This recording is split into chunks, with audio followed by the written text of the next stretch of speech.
the honor of doing her memorial service at SeaWorld, I think it was 3 or 4 years ago. I don't know the exact time. And yes, there is a documentary out right now. And yes, probably who knows how many percent of it is not true. And you'll be hearing more about it later.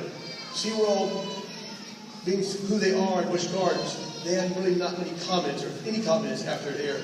But I can talk. You see, I don't necessarily work for SeaWorld. I'm here because I've been coming here since 1973 was my first SeaWorld in Orlando, Florida. They'd only been open a few months. Remember now, I was born in Tennessee on a farm.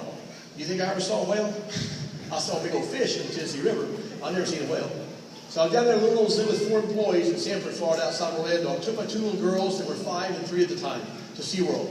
You can ask my wife, she's here today, you've seen her on my show today, and she'll tell you what it did to me to see a killer whale, to see SeaWorld in 1973 when it first opened in Orlando, Florida. When I saw the whale and saw what they were doing, and I'm not being corny, I started crying. Because I've never seen anything like it in the entire world. You know something? Unless I've done the shows, which I've done the last 25 years, I'll never see another whale again, unless I go into SeaWorld. You got to understand something. Guess who was in my audience for 2 days of shows? And the 2 days of shows to almost over 12,000 people. 12,000 people. The theater that said about 2,200. I don't know how many shows I did that had 12,000 people. But the mother of Dawn sat in that audience with my wife for all 4 shows.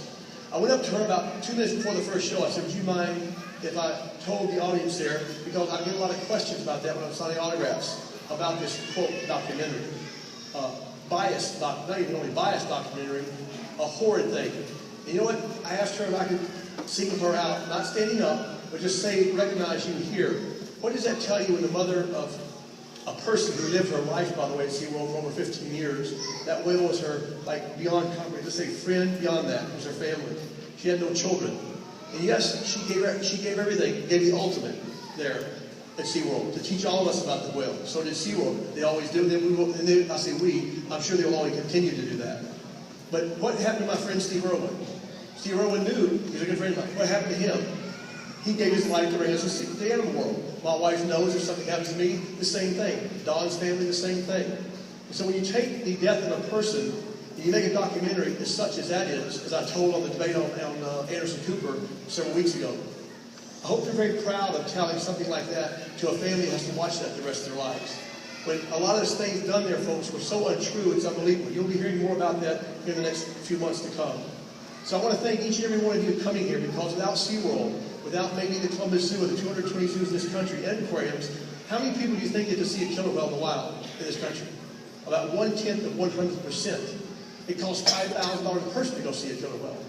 And not only that, in the zoo world today, 95% of our animals, both SeaWorld and my zoo, come from the other zoos, not the wild.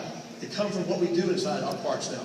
If I need, for example, a cheetah, you go see a cheetah here today. If I need a snow leopard, which you'll see here today, I would bet you that probably if even SeaWorld needed a dolphin or something or whatever, they could go out and take their veterinarian like we do. We collect the sperm or the egg from the animal. See, we don't take animals from the wild. We're here to teach these young people, not necessarily adults my age, about what exists on the planet. If this weren't done, everybody, you wouldn't know how many species would never survive today, thanks to the work that SeaWorld does. So let's have a round of applause for a company that does more work for animals than anybody in the entire world. $1 million. Thank you. I just have to get that off my chest. Again, thank you for coming here and believing in what you see here today, because these parks set a standard for all of us in this business, both with safety, both with how the animals are bred and what the gene pools are here, and also the millions of dollars they spend releasing back out in the wild. There will be a documentary I hope to do someday that I'll tell you the story about SeaWorld. If they ask me to do it, forget it, I don't want the money. I don't want to die. I've lived a life the good Lord gave me I could never live again. But that day will come. Jack Hanna, you will see a documentary about SeaWorld that will boggle your mind if you do what they did. So thanks again. Let's throw our animals out now. Our first animal.